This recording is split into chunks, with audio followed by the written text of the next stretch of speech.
बिस्मिल्लाहिर्रहमानिर्रहीम अस्सलाम वालेकुम। यमन ने इस बार पूरी तरीके से आत्महत्या करने का इरादा कर लिया है, क्योंकि इस बार जो उसने ऐलान किया है वो कहीं ना कहीं पूरे के पूरे यमन को ले डूबेगा। आपको अच्छी तरीके से पता है, जब रेड सी में अमेरिका और इजराइल के खिलाफ ब्लॉकेज का यमन ने ऐलान किया था और उस पर अमल किया, तब से लेके अब तक यमन की हालत अब तक क्या हो चुकी है। सैकड़ों से ज्यादा मौतें हो चुकी हैं, सिविलियंस की जानों से लेकर उनकी मालों का बुरी तरीके का नुकसान हुआ है। सरकारी जो संस्थाएं थी, इनके बड़े बड़े लीडर्स थे, तमाम को बड़े लेवल का नुकसान हुआ है। अब इन्होंने एक कदम आगे बढ़ते हुए इजराइल का इंटरनेशनल, या मैं कहूं इजराइल के दिल की धड़कन बेन गुरियन एयरपोर्ट को पूरी तरीके से ब्लॉक करने का ऐलान कर दिया है।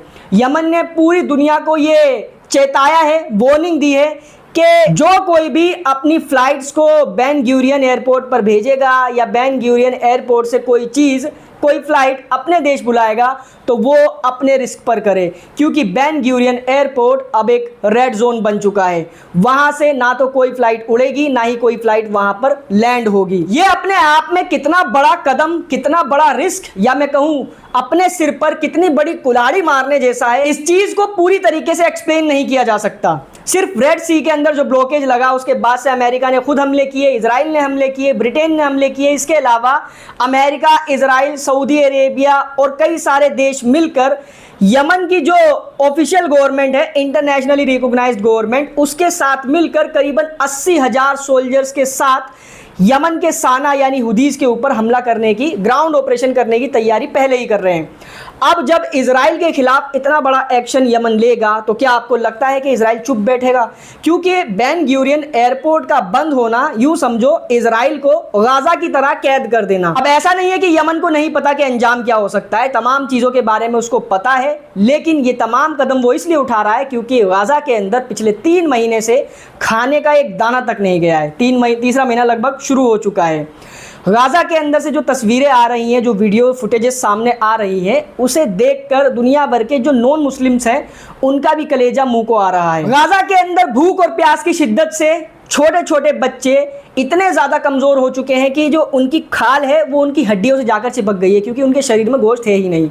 अल जजीरा ने इसको कवर किया और बहुत सारे सोशल मीडिया इन्फ्लुएंसर्स ने भी इसको कवर किया। और इसी को बयान करते हुए जॉर्डन की रॉयल और ग्लोबल हेल्थ एडवोकेट प्रिंसेस डीमा मायरल ये इंटरनेशनल स्टेज पर खड़ी थी जब गाजा के इन हालातों को बयान कर रही थी, तो बयान करते करते ये रोने लगी।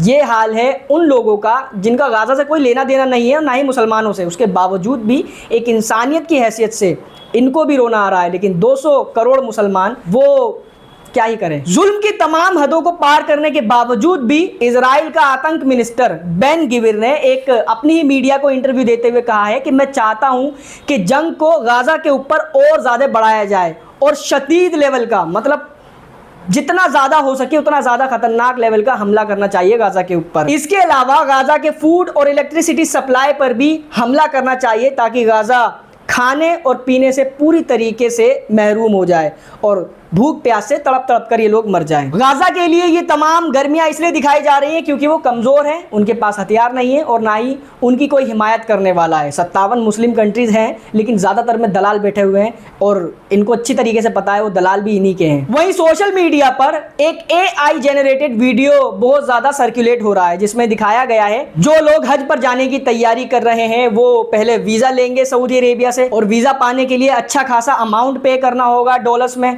उन डॉलर्स को सऊदी अरेबिया की गवर्नमेंट यानी मोहम्मद बिन सलमान अमेरिका में जाकर इन्वेस्ट करेंगे। आपको अभी मैंने बताया भी था पीछे के डोनाल्ड ट्रंप के आने की खुशी में $1 ट्रिलियन यानी 1000 बिलियन डॉलर्स का इन्वेस्टमेंट सऊदी अरेबिया की गवर्नमेंट अमेरिका के अंदर जाकर करने वाली है। अब अमेरिका उससे जाकर हथियार बनाएगा और वो हथियार इजराइल को दिए जाएंगे और इजराइल उन्हीं हथियारों से फ़लस्तीनियों का कत्लेआम करेगा।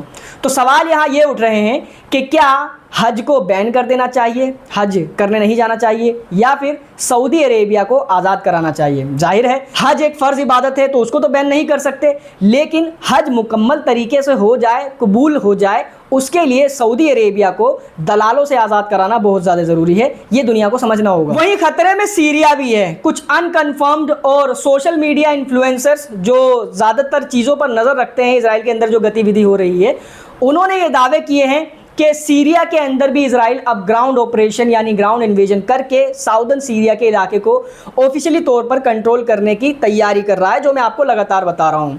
ये कुछ रिपोर्ट्स हैं, कुछ स्क्रीनशॉट्स हैं जो इजराइल के जो रिजर्विस्ट हैं वो अपने दोस्तों और अपने जानने वालों को मोटिवेट करने के लिए लगा रहे हैं, हायर करने की कोशिश कर रहे हैं। उन रिजर्विस्ट सोल्जर्स को भी बुलाने की कोशिश कर रहे हैं जो डर के मारे जंग की वजह से वापस इजराइल ही नहीं आना चाह रहे या जंग में नहीं जाना चाह रहे।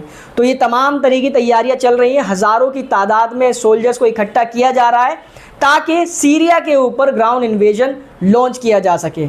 बाकी फिलहाल इस वीडियो में इतना ही था। इस वीडियो को शेयर करें, चैनल पर नए हैं तो चैनल को सब्सक्राइब जरूर कर लें। Thank you so much for joining.